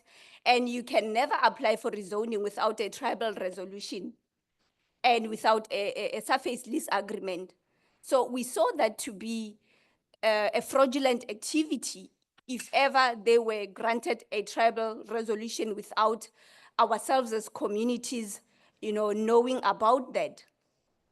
And also now that they've also applied for environmental authorization, that we expect that they will get that license somewhere, I think 25 February, yeah, this month. they may be given their environmental authorization. So for now, we've been engaging the government in different stakeholders, and unfortunately, the responses we got from all the stakeholders, it wasn't really positive on our side. And on Monday, we also had a meeting, a multi-stakeholder engagement meeting with different entities of the government, and of which the Department of Mineral Resources is actually agreeing that the mine has actually needs to negotiate with communities in terms of compensations of loss of plowing fields and graves, and of which the company has actually refused to do that with ourselves as communities.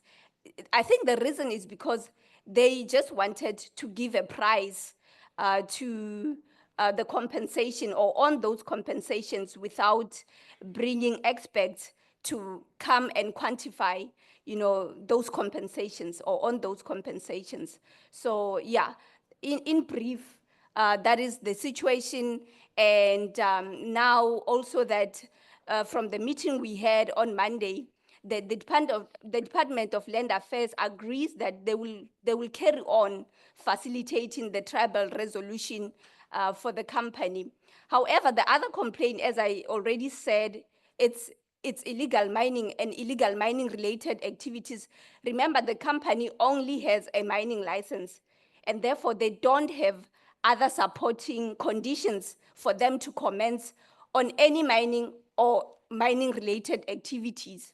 So they are in short of their water use license, their environmental authorization, they are in short of the tribal resolution, they don't have license for exhumation of graves, and many other things. So now they want to do that one by one, but then in section 25, subsection 2D of the MPRDA, it doesn't really allow them to apply for that, for those conditions one by one. Initially, in the beginning, they should have applied for all of those at the same time.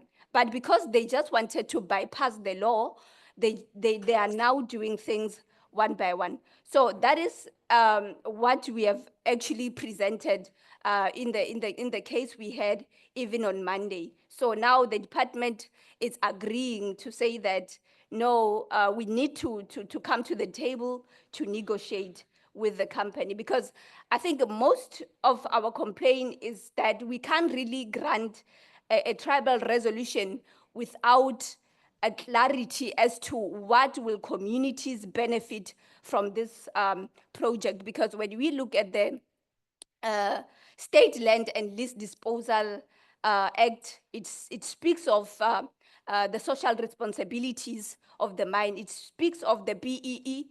It speaks of the procurement, and of which those are the demands of the communities before we can grant the tribal resolution for the mine to can commence with their mining related activities. Thank you. Thank you. Thank you.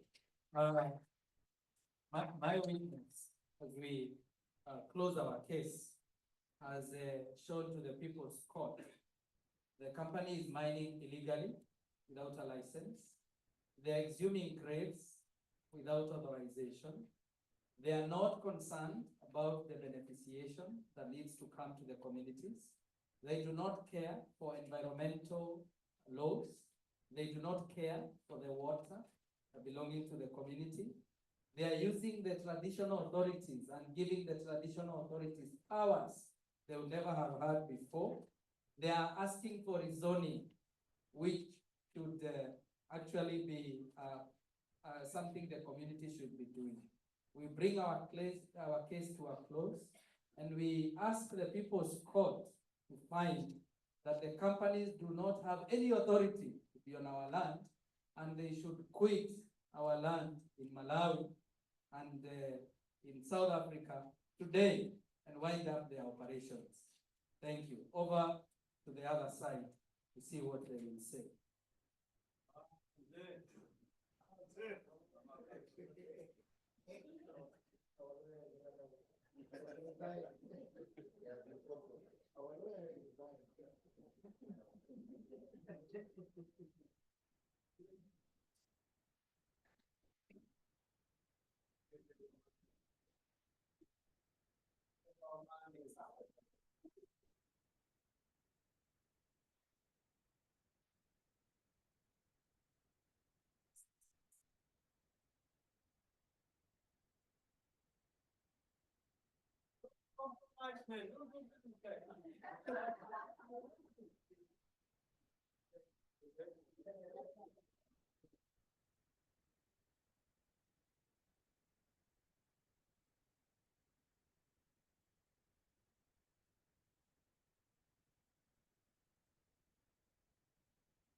Thank you very much.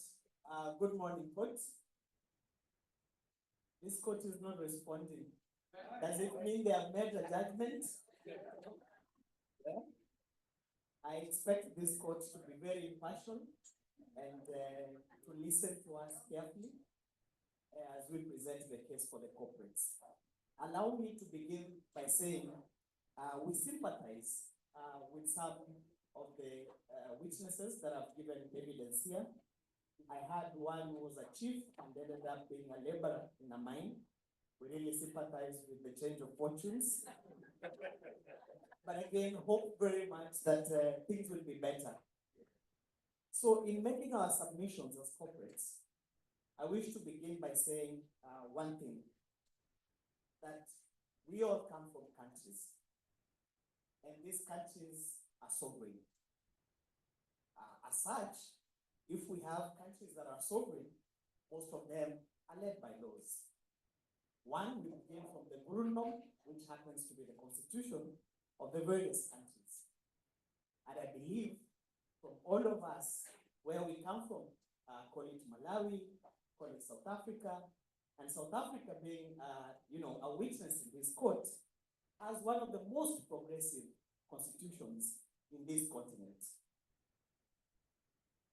From the constitutions that we do have, we have gone down lower and we have legislations. And this legislation in the African continent, all of them are written down. We do not have any unwritten laws in this continent.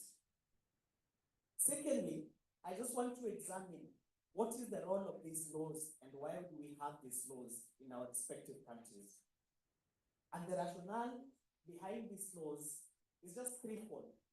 One, we have laws to deter human behavior. Secondly, we have laws to incentivize also human behavior. If we want investors to come in our country, we do give a little bit of incentives so that they can find it easier to do business in our country, or else they could go to other countries. But lastly, we have laws that regulate. And laws that regulate ensure that one party does not take advantage of another party while it carries out its duties. Today in our case, and the gist of our case will be that us corporates are not saints. Us corporates have the interest of the community at heart, but while at the same time, we try and make profits. We try. No company can thrive in a situation where it has hostile neighbors, and no company can thrive where it cannot relate with even the government officials. And as such, we need the three parties working together for a common good. Now, just go back a little bit and understand this mining that has been demonized. Today, each one of you, when you woke up in the morning, the first thing you did was maybe listen to an alarm that woke you up. I know some of you are early risers, so the alarm was just to wake you up. The second, I will kindly ask the court to protect me as I make my submissions from no further interference until I finish. So kindly allow me to read that. But immediately after that, if you are not working with an alarm, immediately you woke up, you put on a switch, and that is power. That power to come to your room, there's a lot of copper and work that has been done to get that copper into your, to get that power into your room. From the copper smelting and everything up to those wires go overhead to bring that power. So essentially, what we are saying is that mining, our livelihood depends on mining. I have not seen anybody here dressed the way our forefathers used to dress. And so I believe we are not going back to where our forefathers are.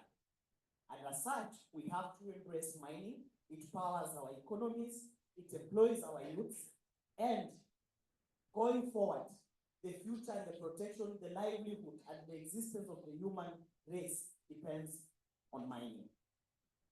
Now, the mining companies have been demonized, but I want us to take also, a step backwards and ask ourselves, what is the average cost of starting one mine? As that sinks, my statistics tell me, and just reading from the literature, averagely, it takes around the range of 50 million US dollars to up to $1 billion US dollars to come up with one mine. And I know we agree on this. Secondly, when a mining company starts, and that is from the prospecting stage, up to the time this company is able to start exporting whatever it is mining, call it copper, lithium, or that, it takes an average of around 10 years for a company to actually start exporting. All this time long, that company is putting in time, it's putting labor, it's putting in all its finances into that. And we've heard from the last presentations as the speakers who have spoken here, finance is not an easy thing to get. And that's why in most instances, we don't have these companies, coming from Africa. We get companies that come from Europe, and they're able to put in their money through their banks to come and, prospect and extract minerals in Africa. Our case, from what has been presented in this case, for us, what has been presented, apart from some of the things I would wish this honorable public court to ignore, things like sex and all that in the community, we would wish that to be expanded. Don't think about that. We are presenting the case factually. And so we want to say this, that on matters, I would wish to respond on the issue of tax evasion and say that our companies and the responsible companies that we do have and represent here today do not evade taxes. One reason why I'm saying that, it takes all the government agencies, from the mining ministry to the tax revenue, to the revenue authorities, for them to inspect and verify the value of the minerals. It is not a sole duty of a company to come and tell government that we have produced 10 grams of gold. That cannot hold water. We need the inspectors of government and the various government agencies. If any of you knows what normally happens in a gold room, some of you are experts in this and you can tell me, is that we always have representatives, even from the communities in, for example, a gold room, when these things and reports are taken up. So there is no way that a company is going to report a different value from what has been assessed and reported by the tax evaluators. Some of the countries, and I'm happy that you mentioned one of the complainants here coming from South Africa mentioned that in South Africa, companies are evading taxes. But I wish to say that and ask you to also go and look that South Africa has one of the best and new information system that allows government agencies to share information in real time. And a number of companies, a number of countries right now, that is including Guinea and Sierra Leone, have started these government interagencies where they ensure the inspection from the mines all through the supply chain. So leaving no room to say that tax evasion is being aided by the mining companies. Tax evasion, the majority of it is done by illegal miners, something which we can have a discussion on another time. When these companies come into place, they don't bring themselves here. And remember, that's why I spoke about the sovereignty. Right now, our government officials are seated somewhere, and trying to entice somebody somewhere to put in $1 billion to come into the country so that they're able to extract minerals. When they do that, these treaties, when these treaties are signed and they're skewed to favor maybe mining companies, the person to speak to, the person to complain to is the government. And I hope the government will be able to explain that. Lastly, I just want to quickly go through two things first. The case that was presented was a bit heavy, so I believe I can be allowed an extra few minutes so that we leave here knowing that companies are not untypical. Anyway, let me say this. One of the rules that we do have in some of the jurisdictions that we have gone down and seen is the issue of the engagement of the community. I'll give an example. Where I come from in Kenya, there is a rule that in the Mining Act that when a company comes in, it has to enter into community development agreements. And these community development agreements design and structure the future of how the engagement between the companies and the local communities are supposed to be guided. When they come up with these communities, it is the community who appoints the committee members, so the company. What they come up are development projects and what they feel is a priority for that community. And that's a good case model because on top of the royalties and taxes that these companies pay, 1% of that, 1% of their profits go to the community development agreement committees, so the committees that have been decided. And they allocate depending on the need and priorities of the different communities. So I am afraid that if that is not happening in some of the respective countries, then it's an area that we need to explore in terms of legal reforms. Secondly, the issue of human rights. When we speak to our clients seated here, we normally advise them that first, you need to have a community liaison person as a go-to person to handle complaints that are coming from the committee. So we believe all our clients have that, and even some of them have gone ahead because maybe going into where the companies have their mining sites and all that can be daunting. Some of the companies have actually gone ahead and opened an office just outside wherever they operate so that they receive complaints and are able to address that. And that does not stop anyone to sue these companies when they go wrong. But we believe these companies, since they are responsible, they don't want also their reputation. No company wants to see its reputation in tatters and announced in newspapers all over. Just to wind up, last year this issue has become... The companies, we now hand over to the government. Finally, the last thing I want to say is the issue of land, and this is very important. To say that the land companies, mining companies do not handle the issue of land compensation. Land compensation in most jurisdictions, and I believe a number of them, are handled by government departments. It is the government that does assessment. It is the government that ensures the redress is done. Companies never pay money directly to the victims, to the victims of that area. That is work that is done by government. All it does is to give that money to government. Thank you. Thank you. Thank you. Thank you. Thank you. Thank you. Yeah. No, the community. Government now. Government.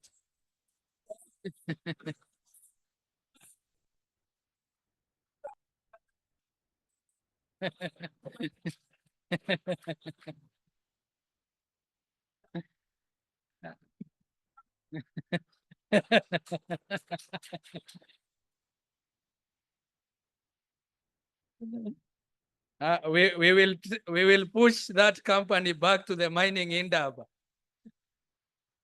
Government now. Sorry, court. We will be going on recess very shortly. Okay? To consider the arguments and you will give your judgment. But for us to be able to proceed, let us hear from the lawyer appointed by government, State Council. Their witness has disappeared.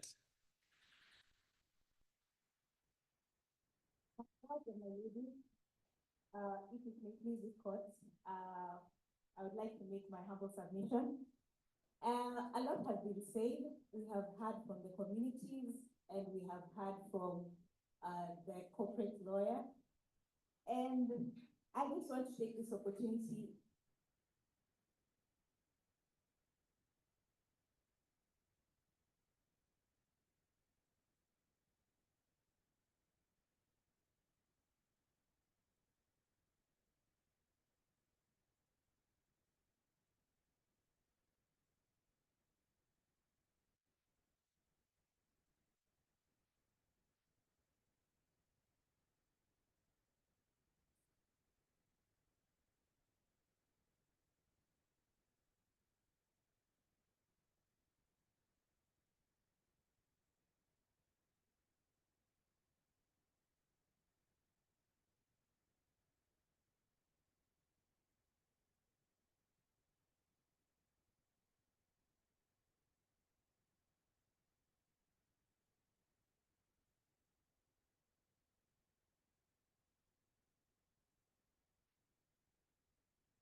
Aye.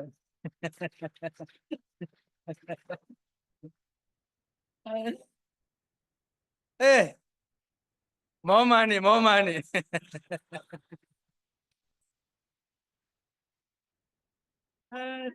More money, more money. Hey, on this side, on this side, we were just holding our heads. And, but the government and the corporates were celebrating. Now, we will go into a court recess to allow the People's Court to take coffee, but also to consider and come back with judgment or a ruling. So we will now take a break. The People's Court has taken a recess. Okay, stop. Wait for a second. That is the end of the People's Court. That's just the recess. Now, we head to the break. We take tea on the ground floor. Now I'm no longer the lawyer, I'm just the moderator here. Yeah. I was not paid enough by the community. You see the other side, the way things are happening. And I'm walking around, no car. Anyway, yeah, so that is how I set up myself. I chose the wrong side. Okay, so we now go for the break. Please take this announcement with a little bit more clarity. When we go for the break, immediately you're done taking your tea, taking a stretch, we'll give it 10 minutes. The Idea Labs are starting. So we request the moderators for the Idea Labs to go into their rooms, get set up, so that by the time that people are done taking their tea, you can be able to start. The Idea Labs that will start earlier will get more people. That goes without saying. So the moderators, the pressure is on you. Get yourself organized, get your room ready, and start off at the earliest possible time. In the Idea Labs, please ensure that you go for lunch at 1300 hours. So moderators, please make a point. Make sure that whatever happens, whether you need to continue the conversation over lunch or take some questions in the lobby, we go for lunch at 1300 hours. So with that, you have now earned your cup of coffee, your juice, your water, and your stretch, and we'll see you back, because after lunch, we go into the next set of Idea Labs, and we see you back in the room at 3 p.m. for the closing panel. Are we on the same page? So the moderators for the Idea Labs after lunch, get into your rooms at 2 p.m. or some minutes before 2 p.m., get organized, and we see you back at 3 p.m. I think you deserve to give yourselves a big, big clap for having been an awesome audience in the morning and in the People's Court. We see you back in the room for the closing plenary at 3. Idea Labs moderators, over to you.